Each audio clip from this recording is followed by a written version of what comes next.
Bagaimana kabarnya hari ini? Semuanya sehat? Alhamdulillah, pada kesempatan yang berbahagia ini kita masih diberikan kesehatan lahir dan batin. Kan tetapi tetap patuhi protokol kesehatan.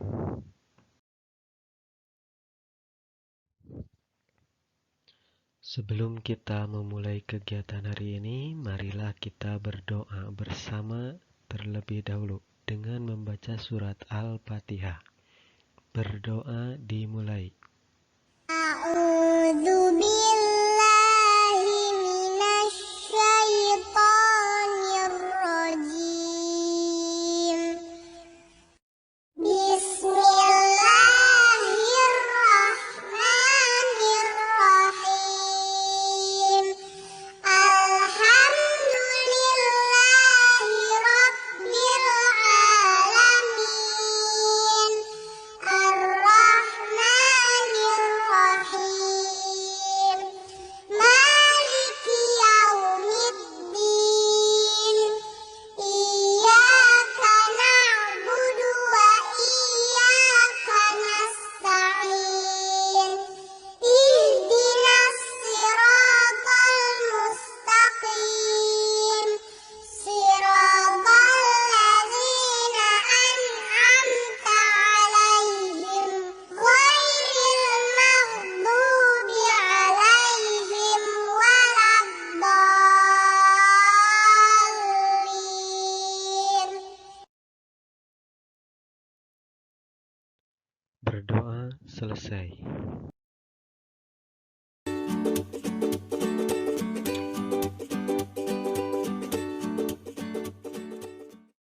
Assalamualaikum kelas 6 yang hebat. Semangat sehat. Hari ini kita akan melanjutkan pembahasan tentang matahari, bumi, dan bulan. Fokus kita pada pembelajaran kali ini adalah gerakan bulan dan akibatnya. Anak-anakku, kalian tahu kan jika bulan adalah salah satu anggota tata surya yang merupakan satelit bumi? Kalian coba lihat di layar. Bulan berbentuk bulat, mirip dengan bola yang sering kalian gunakan untuk bermain atau olahraga, kan? Nah, bagaimana dengan sinarnya yang kekuningan? Apakah bulan memiliki cahaya seperti matahari? Bulan tidak memiliki cahaya sendiri. Cahaya bulan yang memancar di malam hari adalah sinar matahari yang dipantulkan oleh permukaan bulan. Sebagai satelit bumi, bulan melakukan 3 gerakan sekaligus, yaitu berrotasi, berevolusi terhadap bumi, dan bersama-sama bumi mengelilingi matahari. Untuk lebih jelasnya, mari perhatikan penjelasan-penjelasan berikut ini. Gerakan rotasi bulan. Bulan berputar pada porosnya. Kala rotasi bulan sama dengan kala revolusi bulan terhadap bumi. Kala rotasi bulan dan kala revolusi bulan adalah 29 hari, 12 jam, 44 menit, 3 detik. Dengan kala rotasi bulan yang sama dengan kala revolusi bulan terhadap bumi, menyebabkan permukaan bulan yang menghadap bumi selalu sama. Dengan demikian, jika kita mengamati permukaan bulan dari bumi, hanya dapat mengamati satu permukaan saja. Sedangkan permukaan lainnya tidak teramati. Untuk mengamati permukaan bulan lainnya, para ilmuwan meluncurkan pesawat ruang angkasa ke permukaan bulan yang tidak pernah menghadap ke bumi. Sehingga kita bisa melihat bagaimana bentuk bulan sampai saat ini. Yang kedua yaitu gerakan revolusi bulan terhadap bumi. Revolusi bulan terhadap bumi adalah gerakan bulan mengelilingi bumi. Akibat gerakan bulan ini adalah perubahan penampakan bulan. Penampakan bulan tersebut dapat berbentuk bulan mati,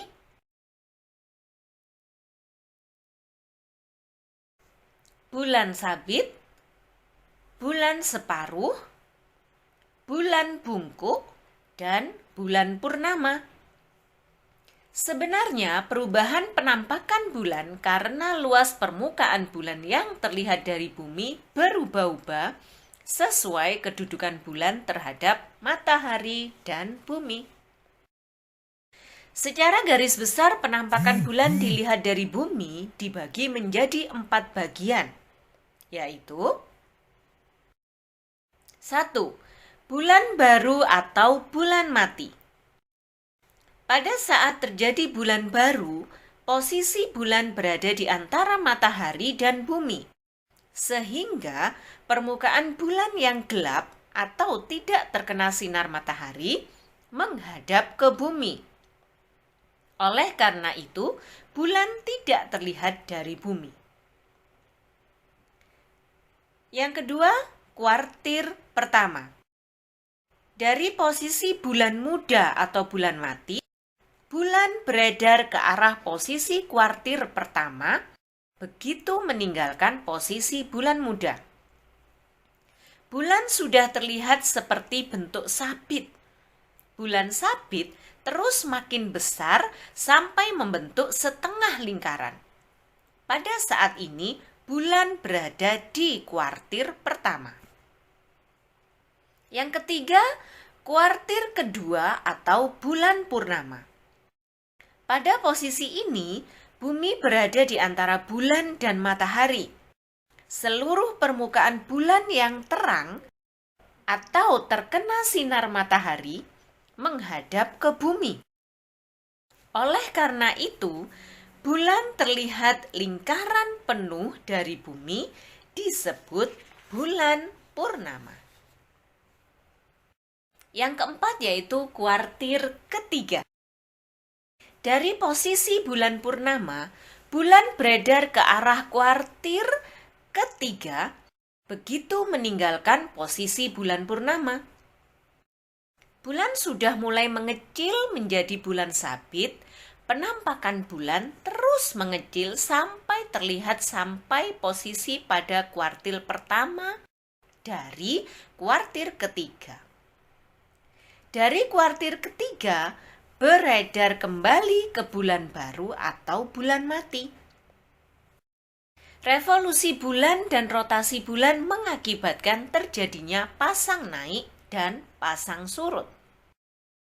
Ketika pasang naik, permukaan air laut akan naik.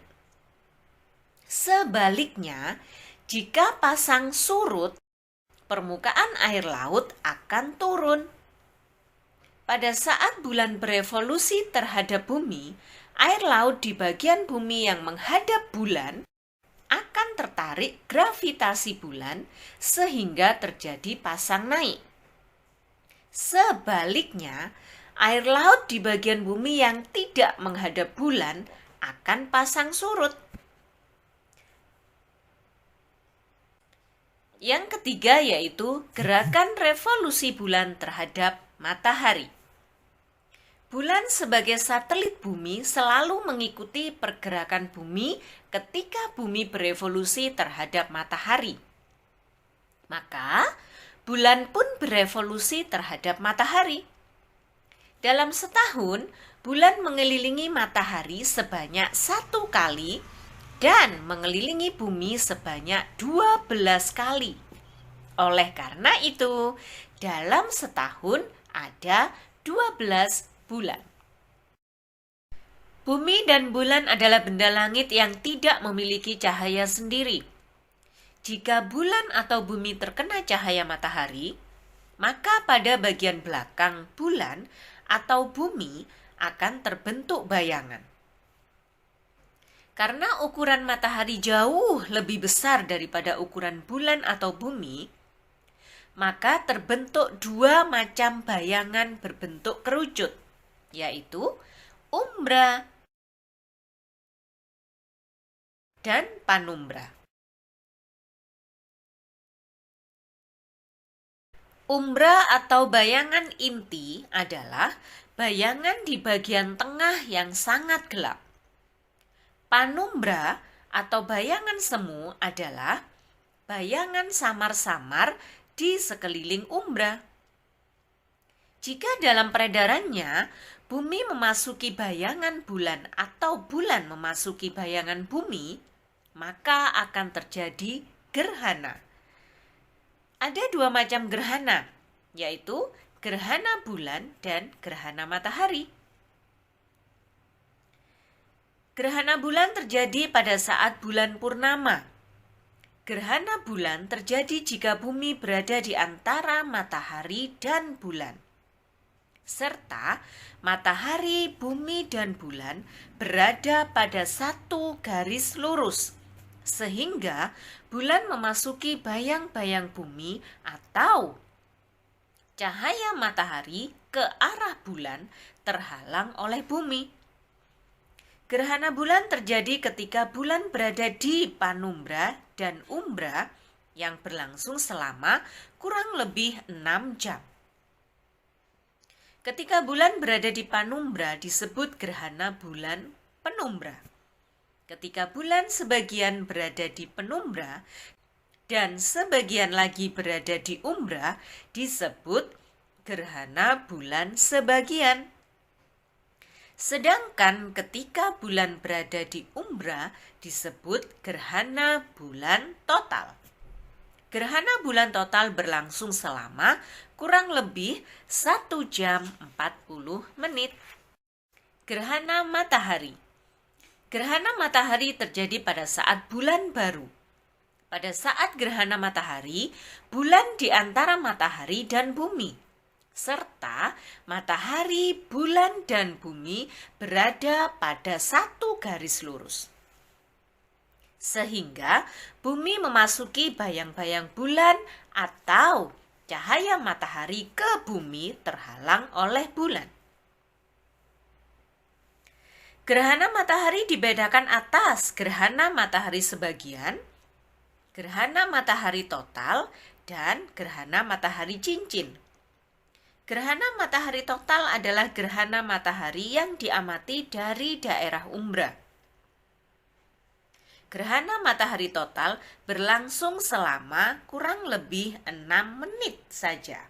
Nah, sekarang gerhana matahari sebagian adalah gerhana matahari yang diamati dari daerah penumbra. Orbit bumi dan orbit bulan berbentuk elips. Oleh karena itu, jarak bumi-bulan tidak selalu sama, tetapi berubah-ubah. Ketika terjadi gerhana matahari cincin, letak bumi-bulan pada jarak terjauh sehingga kerucut umbra bulan lebih pendek daripada jarak bumi-bulan. Dan bumi terkena perpanjangan kerucut umbra bulan. Anak-anakku, jangan sekali-kali melihat langsung pada saat terjadi gerhana matahari ya. Pada saat gerhana, sinar matahari masih sangat menyilaukan jika dilihat langsung oleh mata kita. Tetapi, jika kalian menggunakan alat pelindung, maka kalian bisa melihat matahari. Akibat yang selanjutnya yaitu penentuan penanggalan kalender berdasarkan gerak bumi dan bulan. Yang pertama, kalender Masehi. Kalender Masehi ditentukan berdasarkan kala revolusi bumi terhadap matahari. Yang kedua yaitu kalender Hijriah. Kalender Hijriah ditentukan berdasarkan kala revolusi bulan terhadap bumi. Sekali berevolusi terhadap bumi, bulan membutuhkan waktu selama 29 hari, 12 jam, 44 menit, 3 detik. Kala revolusi bulan terhadap bumi ini dimanfaatkan oleh umat Islam untuk menentukan tahun Hijriyah atau Qamariyah. Jumlah hari pada setiap bulan di kalender Hijriyah berselang-seling 30 dan 29 hari. Dengan demikian, satu bulan dibulatkan menjadi 29,5 hari. Akibat pembulatan ini, maka pada tahun Hijriyah pun ada tahun Kabisat yang jumlah harinya 355 hari. Dalam 30 tahun, terdapat 11 tahun Kabisat. Satu tahun Hijriyah lamanya 354 hari. Sedangkan satu tahun Masehi lamanya 365 hari. Oleh karena itu, tahun Hijriyah lebih cepat 11 hari daripada tahun Masehi. Hal ini menyebabkan hari-hari besar bagi umat Islam selalu berubah-ubah, lebih cepat 11 hari daripada tahun sebelumnya pada kalender Masehi. Demikian tadi penjelasan tentang bulan dan gerakannya serta akibatnya. Pelajari lebih dalam. Jika masih belum mengerti, ulangi lagi dan ulangi lagi sampai kalian menemukan pemahaman yang benar-benar bisa membuat kalian mengerti. Demikian, wassalamualaikum warahmatullahi wabarakatuh.